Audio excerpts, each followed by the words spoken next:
Di sini disebutkan ada 3 cara untuk melakukan muhasabah. Apa saja itu?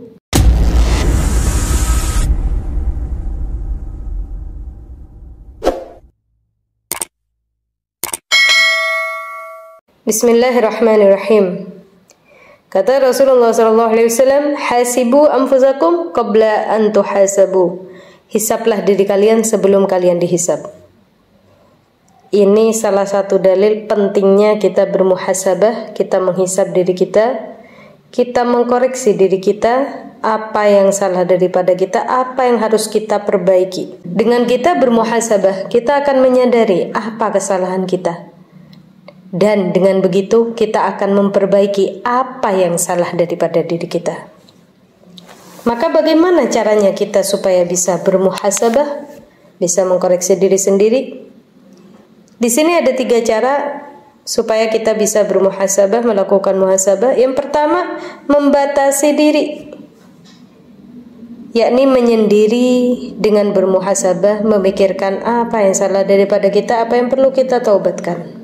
Jadi di sini ada perlu waktu diri kita bermuhasabah, merenungkan apa kesalahan diri kita. Misalnya sehabis sholat, atau di waktu tengah malam, habis sholat tahajud, habis sholat hajat, kita bermuhasabah apa yang harus kita perbaiki. Ada juga orang yang bermuhasabah ketika mau tidur, senantiasa memperbaiki diri, itu muhasabah.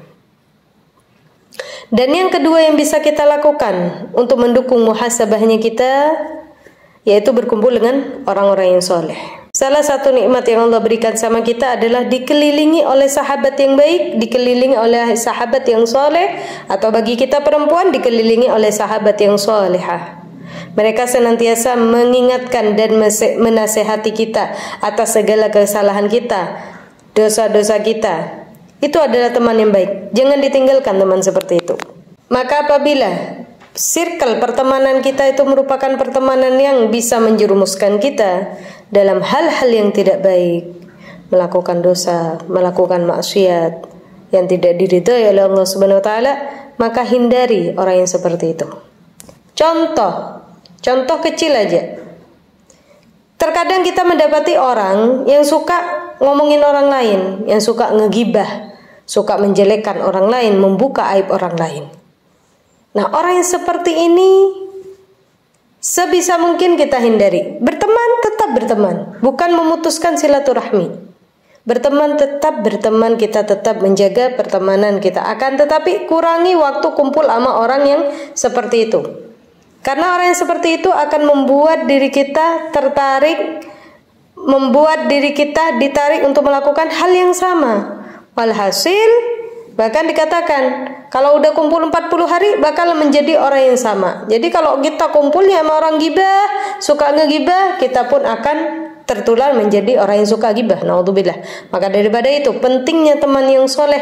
Kalau kita berkumpul dengan teman yang suka mengaji, suka baca Quran, kita pun akan ditarik, kita akan tertarik untuk melakukan hal yang sama, dan kita pun akan melakukan hal yang sama.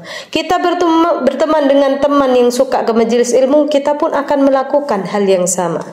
Maka daripada itu, dengan kita berteman dengan orang yang soleh, solehah, itu merupakan salah satu cara kita supaya bermuhasabah, memperbaiki diri kita menjadi lebih baik lagi. Dan yang ketiga, siap menerima saran dan kritik.